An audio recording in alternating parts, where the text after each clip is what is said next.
Tá chovendo nesse exato momento, vai continuar chovendo a semana inteira. É pedir muito um sol, verão, tá ligado? Um sol. Peço perdão pelo desabafo. Primeiramente, quero desejar pra você boas-vindas. Se é a primeira vez que você tá me assistindo, acredito que seja.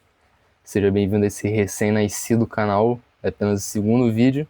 Meu nome é Lucas, tô tentando fazer vídeos pra internet. E hoje eu queria falar sobre performance, sobre performar.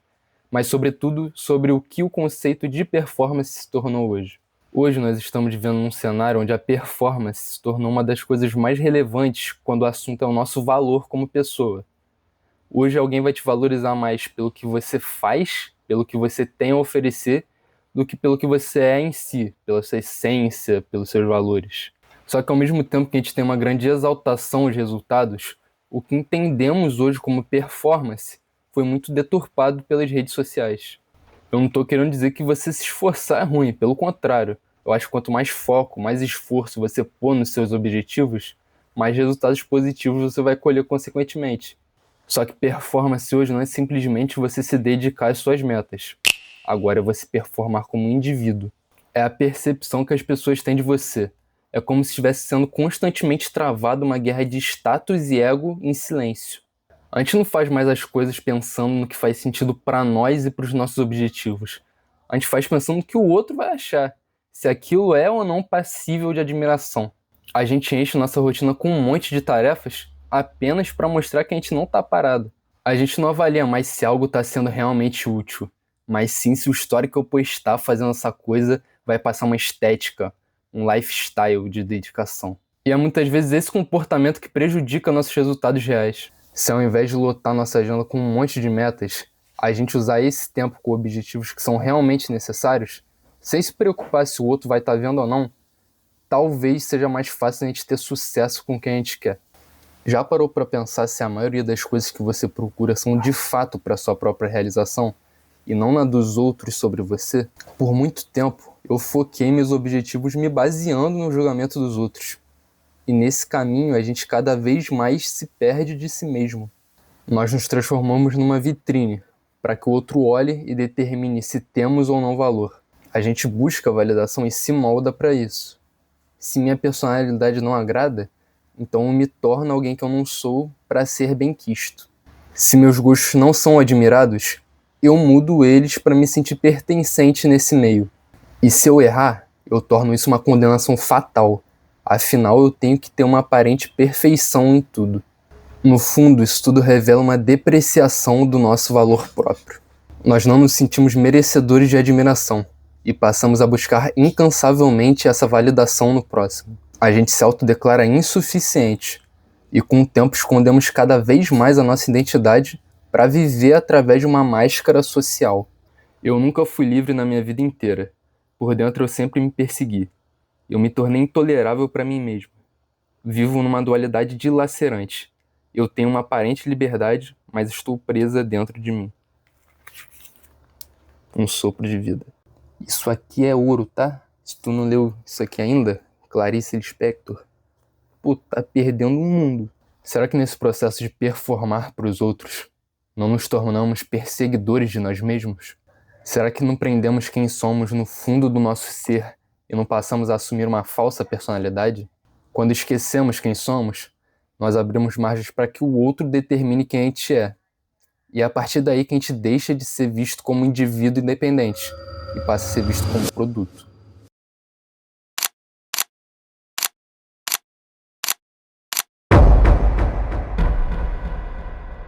Acessamos nossas redes e somos bombardeados com sequências de vídeos motivacionais. A empolgação surge e traçamos dezenas de metas em poucos segundos.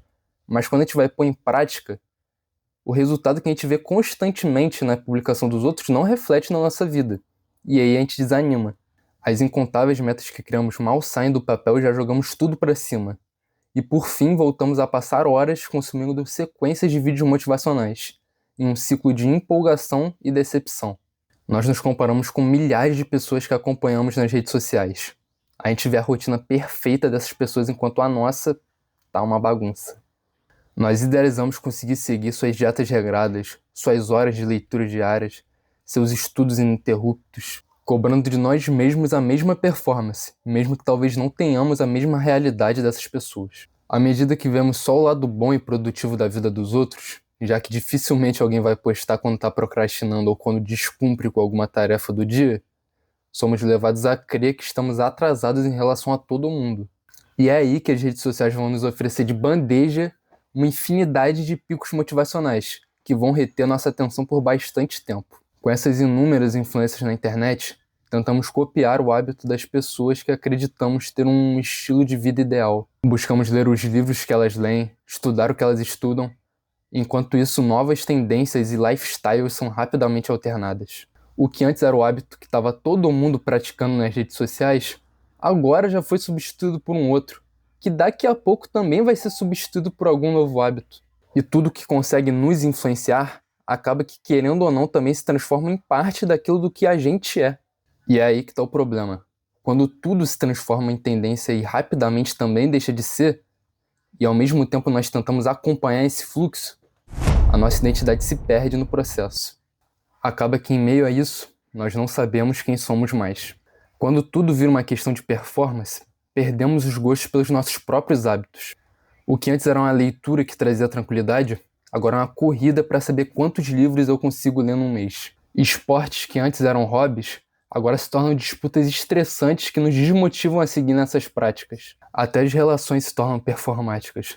Não é mais buscado trocas genuínas com pessoas que sejam compatíveis, mas sim uma competição para saber quem pegou mais numa noite, quem transou mais. A gente busca preencher essa baixa noção de valor próprio com prazeres vazios, que no final só vão piorar essa percepção que a gente tem de nós mesmos. Porque a gente não está fazendo isso para o nosso próprio bem, mas sim para impressionar os outros ou para suprir alguma carência. Com o tempo, o que nos é vendido como liberdade, na verdade nos torna escravos de nós mesmos.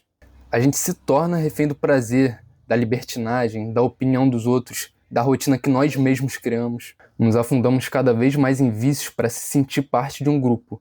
Começamos a consumir álcool, drogas, cometemos fornicação, acreditando que a gente está fazendo isso por vontade própria, que a gente está sendo livre. Mas progressivamente a gente fica cada vez mais dependente dessas coisas.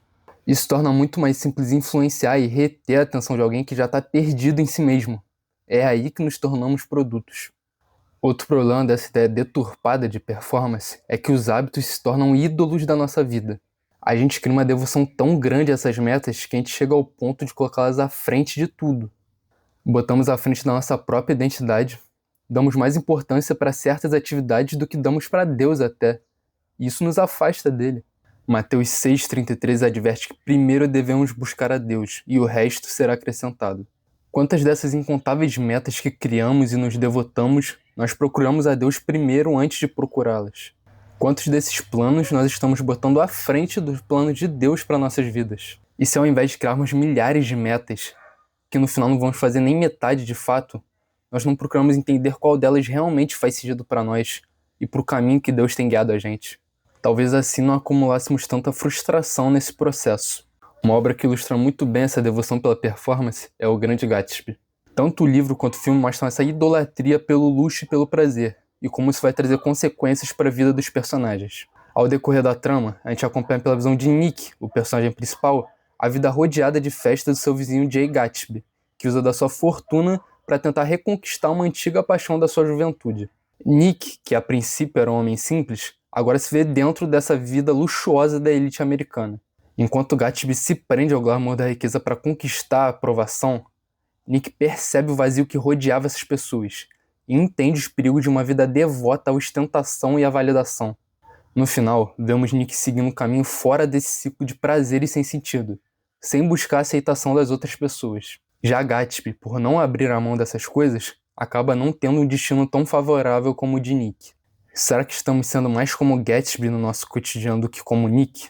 Não estamos nós dando mais valor para status do que para autossuficiência?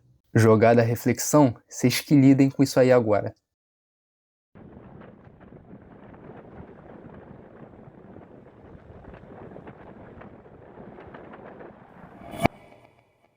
Talvez para alcançar a verdadeira performance, primeiro a gente precisa separar o que o outro define como sucesso e o que nós definimos como o nosso próprio sucesso.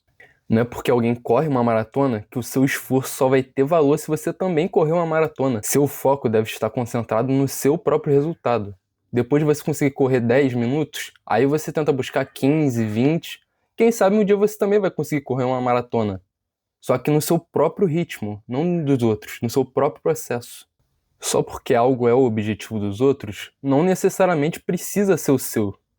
Hoje, por exemplo, todo mundo quer ser milionário. Mas quem que determinou que isso também precisa ser o seu sonho? Claro que a gente vai precisar de dinheiro, tem nem pra onde correr. Mas eu acho que o sucesso financeiro não precisa ser o fim. Eu acho que é mais gratificante quando ele é um meio para algo.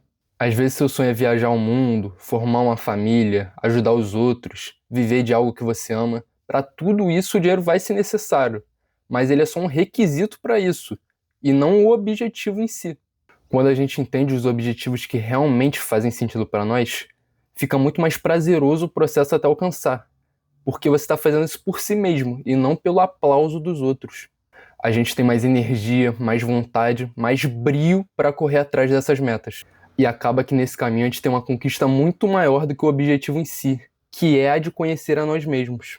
Quando paramos de perseguir a meta dos outros e passamos a perseguir as nossas próprias metas, a nossa conexão em si mesmo fica muito mais profunda, e é aí que nos tornamos autênticos. E essa autenticidade traz leveza para a vida.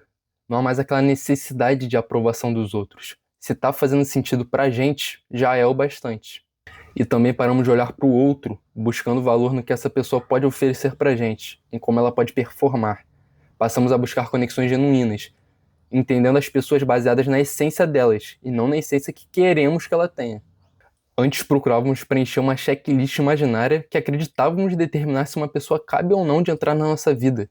E se ela não corresponder a uma das características super específicas que eu criei na minha cabeça, então não é o suficiente.